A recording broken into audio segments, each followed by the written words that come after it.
하나님의 말씀 같이 봅니다. 마태복음 26장 36절부터 6절까지입니다.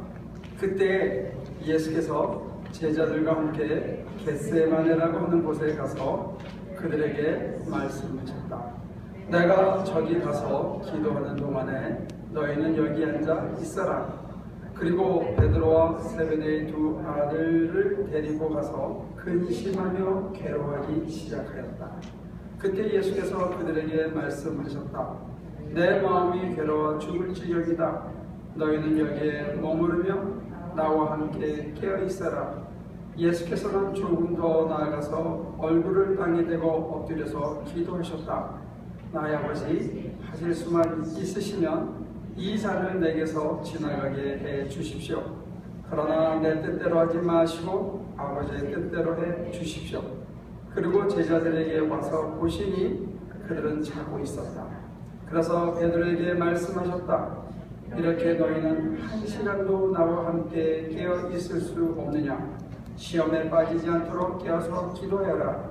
마음은 원하지만 육신이 약하구나. 예수께서 다시 두 번째로 가서 기도하셨다. 나의 아버지, 내가 마치지 않고서는 이 잔이 내게서 지나갈 수 없는 것이면 아버지의 뜻대로 해 주십시오. 예수께서 다시 와서 보시니 그들은 자고 있었다. 그들은 너무 졸려서 눈을 뜰 수 없었던 것이다.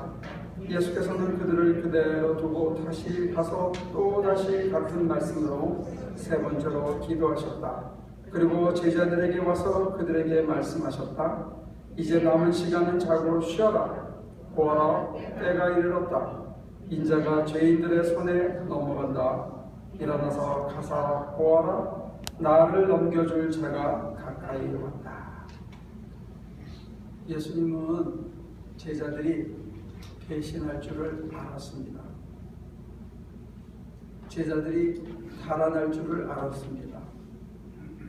그리고 한 사람도 옆에 있지 않고 달아나고 당신 홀로 남겨질 줄을 알았습니다.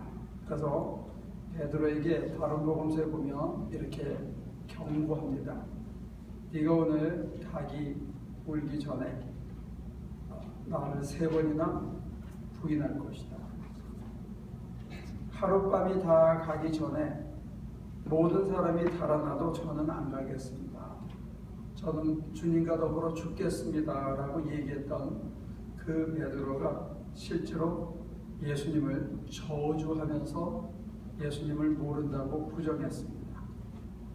예수님은 다 알았습니다. 제자들이 얼마나 허약한지.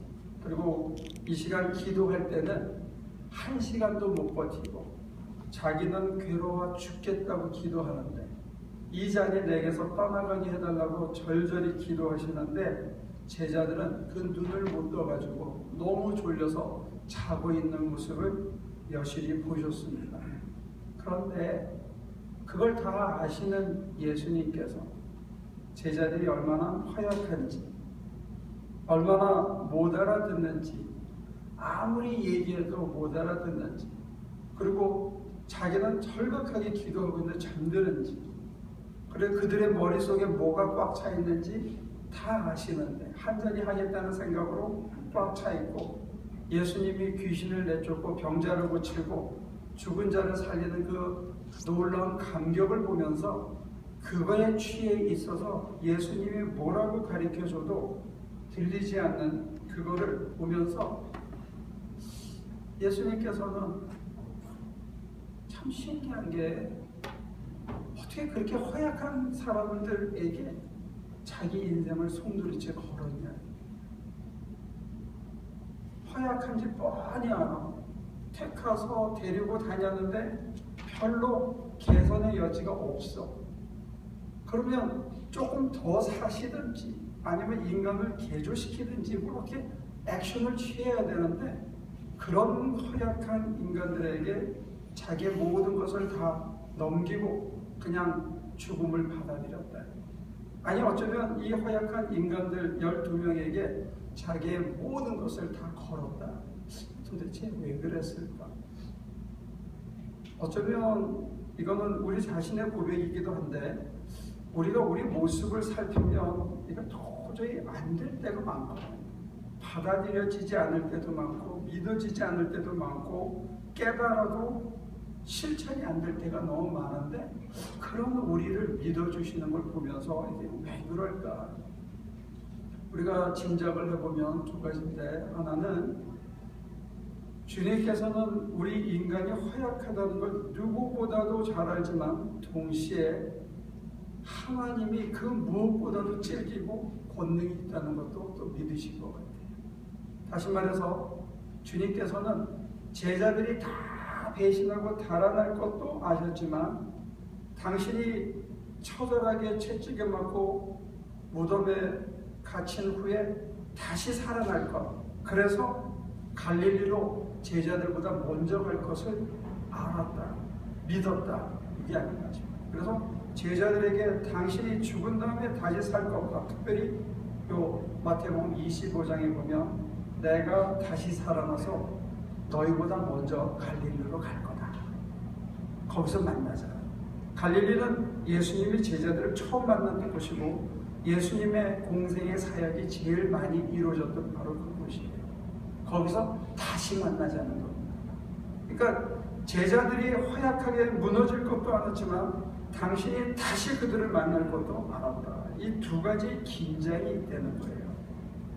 그래서 예수님께서는 그 허약한 인간들을 믿어준 것이 아닌가, 이게 첫 번째 이유고, 두 번째 이유는 뭐냐면 제자들이 지금은 멍청하고 자기 생각에 갇혀있고 자기 욕심에 갇혀있고 자기 하고 싶은 것에 꽉 갇혀있지만, 그러나 주님께서 보여주고 싶고 가르쳐주고 싶은 게 있었다는 거죠. 뭐가 진짜 길이냐, 뭐가 생명에 이르는 길이냐, 뭐가 정말 참 진리의 길이냐, 아니면 이 길 외에는 하나님께 이를 수 없는 길이 뭐냐 하는 것을 보여주셨다. 어떻게? 사실은 권능을 보이시고 귀신을 내쫓고 천국 복음을 전하고 3년 내내 아니면 전 인생 전체를 하나님에게 온전히 꼽혀서 하나님에게 자기를 다 내어드리고 사셨던 분이라고 하기에는, 오늘 이 장면은 좀 속된 표현으로 얘기하면 예수님이 쪽팔리는 장면이 나옵니다. 우리 같으면 안 보여주고 싶은 장면들입니다. 가리고 싶은 부분입니다. 그런데 예수님 뭐라 그러냐면 내 마음이 괴로워 죽을 지경이다. 이걸 제자들의, 특별히 당신이 택한 3명에게 다 털어놓습니다. 이게 참 독특한 부분인데 우리는 그분을 신이라고 생각하거든요, 자꾸. 그리고 이 복음서가 기록되어 있는, 이 내용이 기록된 마태복음에 보면 아브라함과 다윗의 자손 예수 그리스도의 족보는 이렇다. 예수 그리스도를 아브라함까지, 그들의 조상인 다윗의 조상인 아브라함까지 이렇게 끌어올라갔는데 그분이 이렇게 처절한, 비겁한, 어쩌면 연약한 이 모습을 적나라하게 다 기록했다는 겁니다. 예수님이 이렇게 했다는 걸 성경은 처절하게 다 기록하고 있어요. 제자들의 실수만 기록한 게 아니라 예수님의 연약하심도 이렇게 기록했다는 거예요. 내 마음이 괴로워 죽을 지경이다. 너희는 여기에 머물러 나와 함께 깨어있어라. 안 되는 걸 뻔히 아는 그들에게 부탁하는 거예요. 얘기하는 거예요. 내 마음이 괴로워 죽을 지경이니까 나랑 좀 같이 있어달라. 그리고 가서 기도하십니다. 근데 기도하는 내용도, 아니 지금까지 아버지의 뜻대로 사는 것 같은데, 아버지를 보여준 것 같은데, 아버지의 능력이 온전히 드러나신 분 같은데, 그분 입에서 어떤 기도가 나오냐면 내 뜻대로 하지 말고 아버지 뜻대로 해요. 그건 말이 안 되는 거예요. 지금까지 해오시던 거하고 비교합니다. 근데 여기에 어떤 면에서는 인간과 신의 어떤 긴장과 갈등이 있고, 기독론적인 입장에서는. 그런데 어떤 면에서는 제자들에게 가르친 페다고지라는 입장에서 보면 뭔가를 보여줬다는 거예요. 가장 결정적인 순간, 가장 허약한 인간에게 가장 강한 인간이 뭘 보여줬냐면, 아버지 하실 수만 있으면 이 잔을 내게서 지나가게 해 주십시오. 그리고 이 기도하는 모습은 땅에 엎드려 머리를 대고 거기서 절규하는 모습으로 기도를 했는데 한 번만 한 게 아니고 2번, 3번 했어요. 그러면서 정말로 이게 내 잔이 여기서 할 수만 있다면 그냥 좀 지나가게 해달라고 이렇게 기도한 거예요. 어쩌면 상상일 수도 있고 어쩌면 제자들이 비몽사몽에서 멍 때리면서 저분이 왜 저러지? 그러면서 자기 몸이 안 따라서 나도 기도하라고 했는데 하는데 그냥 몸은 비실비실 누워서 잠을 자는. 그러나 저게 무슨 소리인지 귀에는 들리는데 무슨 소리인지 머리로 이해가 안 되고 가슴에 와닿지 않는 얘기를 주님이 하셨다. 근데 주님은 그 얘기를 왜 했을까? 그런 연약하고 그런 치졸한 모습을 왜 제자들에게 다 까발기고 했을까? 이게 참 이해가 잘 안 되는 부분이에요. 우리가 신화시킨 그 그리스도 그분으로서는 정말로 이런 나약한 모습을 제자들에게 보여주면 참 곤란하지.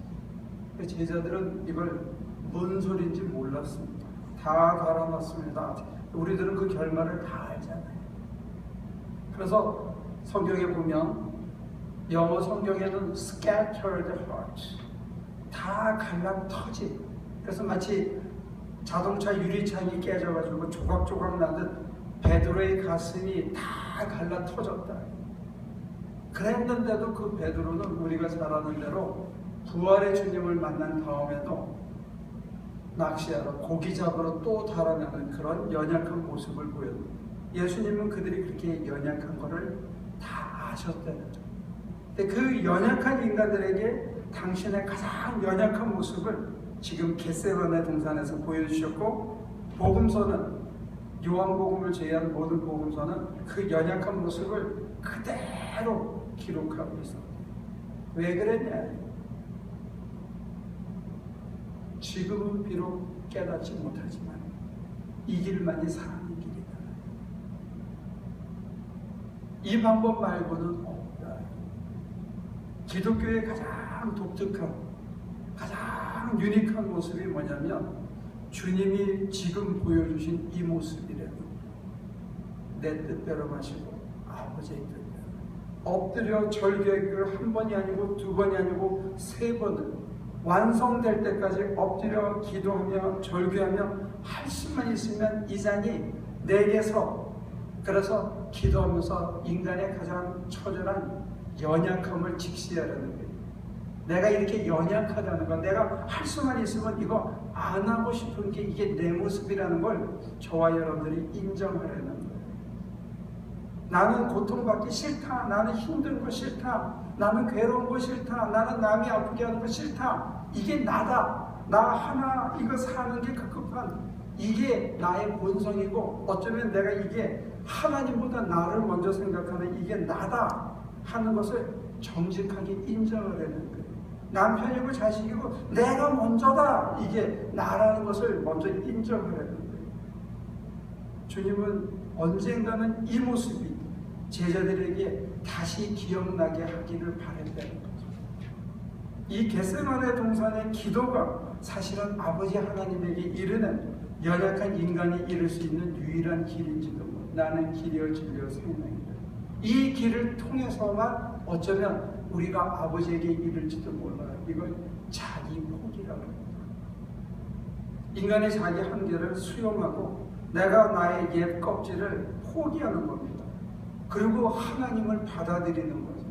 내 뜻대로 마시고 아버지의 뜻대로 하옵소서. 우리의 상상을 초월하는 방식으로 하나님이 뭔가를 만드는 것을 신뢰하고 거기에 나의 모두를 던지는 거예요. 그거를 예수님은 기대는 거죠. 그래서 제자들이 언젠가는 당신이 이 고통의 통로를 지난 것처럼 제자들도, 당신은 위에서 오셔서 이 통로를 지나서 넓힌 것처럼 제자들은 밑에서 또 올라와서 그 통로를 지나서 하늘로 올라가기를 기대했더니 이 좁은 통로가 뭐냐? 내가 이렇게 연약하구나. 내가 할 수 있는 것이 정말 아무것도 없구나. 내가 나 위한다고 생각한 그 모든 것들이 실제로는 나를 위한 게 아니었구나 하고 자기를 내려놓고 하나님을 받아들이는 이 모습을 예수님께서는 아낌없이 다 보여줬대요. 이거를 우리가 수용한다는 거, 이게 사실은 신앙의 도약입니다. 근데 왜 우리에게 이런 나쁜 통로를 지나가게 하는가? 왜 그럴까? 주님이 홀로 이 처절한 고난의 길을 가면서 이 길을 보여줬는데 우리는 그냥 십자가의 피로 다 졌다는 이걸 하기 때문에 우리로 하여금 이 통로를 지나가야 되는 처절한 진리의 길을 회피하게 만드는 것이 아닙니다. 이거는 저와 여러분들 각자가 지나가야 되는 길. 옆에서 누군가가 도와주고 으쌰으쌰해서 같이 갈 수도 있을지 모르지만 각자가 하나님 앞에 홀로 서서 내가 이걸 받아들여야 되는 거예요. 근데 이 받아들이려면 어떻게 되느냐? 이 생명의 길에 들어서려면 어떻게 되느냐? 제가 애들한테 보여주려고 샘플 하나 갖고 왔는데요.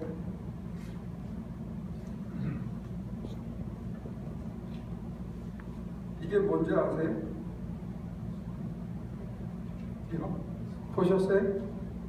이거 애들한테 주려고 제가 과자 갖고 온 건데 이 안에 과자가 들었어요. 근데 만약에 우리가 뚜껑을 열었는데 이 안에 이게 안 들어있으면 어떻죠? 네? 불량품이잖아요. 불량품. 이게 안 들어있으면 여러분들 안에 뭔가 담겨 있어야 될 게 안 담겨 있으면 여러분들은 차마 제 입으로는 얘기 못하겠어요. 그런데 그런 분은 없을 거니까 이걸 다 먹었어. 그 다음에 이건 뭐죠? 네? 쓰레기예요, 쓰레기. 속에 있는 걸 다 먹고 나면 이건 쓰레기입니다. 속에 안 담겼으면 불량품이고 있는 걸 다 먹고 나면 그건 쓰레기예요. 그걸 담을 때까지 그걸 프로텍트하고 보호하고 있다가 그게 다 제대로 익으면 그 껍질은 나중에 버려야 되는 쓰레기다. 우리는 쓰레기와 진짜 담겨야 되는 영적인 열매, 이걸 혼동하고 사는 경우가 많다. 우리 안에 뭐가 담기라고 이 길을, 이 고통의 길을 오라고 주님이 얘기하셨나? 우리 안에 하나님의 성품이 담기라고. 당신이 그 고난의 길을 가셨다 얘기해요. 내 뜻대로 마시고 아버지 뜻대로서 아버지의 뜻이 우리 안에 임했을 때 우리 안에 어떤 것이 열매로 남느냐? 바울은 그걸 성령의 열매라고 이름 지었어요. 여러분에게 사랑과 희락과 평화와 온유와 겸손과 절제와 양선과 친절 이런 게 담기라고 당신이 이 길을 간 거예요. 그러니까 우리가 그 고난의 길을 가면서 내가 남들에게 친절이 안 돼. 내 마음의 평화가 물결치면 경제적인 어려움, 세상적인 사람들이 뭐라 그러면 내 마음에 친절이 나올 수가 없어요. 그걸 우리가 겪으면서 고백해야 되는 거예요. 하나님, 제가 친절이 안 됩니다. 내 마음에 평화가 없습니다. 내가 저 사람 보면 사랑이 남아야 되는데 미움이 쏟아집니다. 이게 내 힘으로 안 됩니다. 내 뜻대로 마시고 정말 이 순간에 아버지 뜻이 뭡니까? 난 정말 하기 싫어요. 안 하고 싶어요. 이런 정직한 것을 하나님에게 고백하는 거예요. 이게 납니다. 이게 내 모습입니다. 나는 쓰레기 같은 존재입니다. 하고 고백할 때 나도 모르게 그 쓰레기 같은 내 빈통에 하나님이 뭔가를 담아놓으신 것을 보면서 저 사람이 필요했구나. 이 환경이 필요했구나. 이 환경과 저 사람을 통해서 하나님이 내게 온유를 선물하셨구나. 저 사람 때문에 내가 친절이 뭔지 이제 겨우 알게 됐구나. 우리 주변에 그런 악한 사람들과 악한 환경과 내가 싫은 상황과 내가 싫은 사람들이 포진해 있어야만 내가 불량품이 되지 않고 이 쓰레기로 버려져야 되는 그 껍질 속에 그 안에 하나님이 진정 주고 싶어 하시는 온유와 양선과 겸손과 절제와 사랑의 열매가 우리 안에 담긴다는 거예요. 결국 저와 여러분들이 맨 마지막에 남는 거는 그 사람은 사랑의 사람이다. 그 사람은 참 평화의 사람이다. 그 사람은 정말 믿음의 사람이었다. 아, 그 사람은 참 친절하고 온유한 사람이고 오래 참을 줄 아는 사람이었다는 이것만 우리 속에 남는다는 거예요. 다른 거는 다 사라지는 거예요. 다른 거는 다 없어지는 쓰레기에 결국은 버려야 되는 거예요. 이 길만이 우리가 거기에 갈 수 있어요. 그래서 부차적으로 사실 내 주변에 내 승질 돋구는 사람이 있다는 건 참 축복이에요. 그걸 통해서 내가 하나님 앞에 정직하게 나갈 수 있거든요. 그게 우리의 겟세마네예요. 하나님, 안 돼요. 이 유혹 앞에 제가 무너져요. 내 힘으로 할 수 있는 게 정말 없네요. 나 이거 정말 하고 싶어요. 내 승질대로 하고 싶고 내 욕심대로 하고 싶어요. 하나님 나를 도와주세요. 내가 어떻게 해야 돼요? 이런 정직한 겟세마네의 고백이 필요하다. 그때 참 신기하게 내가 이렇다는 모습을 내가 보고 내가 정말로 치사하고 치졸하고 괴로워 죽겠다는 이거를 하나님 앞에 고백할 때 수없이 무너지지만 똑같은 기도를 3번, 4번, 10번, 30번, 40번 하고 난 어느 날 전혀 그것으로부터 유혹받지 않는, 그것이 전혀 문제가 안 되는, 그거 그냥 받아들일 만한 것으로 변해 있는 은총의 선물을 받은 자기 자신을 발견하게 될 줄로 믿습니다. 그래서 나의 나됨은 내가 아니라 하나님의 은혜다. 그런데 우리가 여기서 중요한 거는 내가 안 된다는 것, 이것도 감사한 일이요. 내 주변에 내가 안 되는 걸 깨닫게 해주는 사람들과 환경이 있다는 것, 이건 정말로 감사한 일이에요. 그게 없다면 나는 상상의 유희를 통해서 언제든지 할 수 있을 거라고 착각하고 살아요. 그러나 사람을 만나면, 환경을 만나면, 실제적인 일을 만나면 우리들의 연약함은 또 무너질 수밖에 없는 거예요. 그때 우리는 달아나거나 껍질을 붙들고 그게 인생의 전부라고 착각하고 있어요. 정리하면요, 하나님께서 예수 그리스도를 통해서 저와 여러분들에게 궁극적으로 담아놓고 싶어 하는 것은 저와 여러분들이 하나님의 성품을 담은 사람, 사랑과 희락과 평강과 love, joy, and kindness, truthfulness, endurance, such a star within me, within you. 이게 하나님이 우리에게 기대하는 거예요. 이것에 이르기 위해서 우리가 지나야 되는 이 진리와 이 생명의 길에 이르는 기독교가 발견한 유일한 길은 뭐냐면 내 뜻대로 마시. 난 괴로워 죽을 지경입니다. 할 수 있으면 이 자리 좀 지나가게 좀 해주세요. 전 못해요. 하기 싫어요. 이게 진리의 길이랍니다. 그런데 하나님 아시잖아요. 당신이 나보다 큰 건, 내가 이거 믿는 건 아시죠. 당신이 나보다 지혜롭다는 건 이거 하나는 내가 믿지요. 그래서 제가 억울하고 분하지만 정말 힘들지만 당신 뜻대로 이루어지기를 감히 구합니다. 그래서 그 믿음이 처음에는 여기서 점점 깊어져서 30번, 40번 그런 일을 되풀이하다가 어느 날 딱 가면 왜 안 믿지? 왜 유혹이 안 되지 더 이상? 왜 그게 문제가 아니지? 그런 자기 자신을 보고 놀라면서 야, 하나님은 참 대단하시다. 이건 하나님만이 하실 수 있는 일이구나.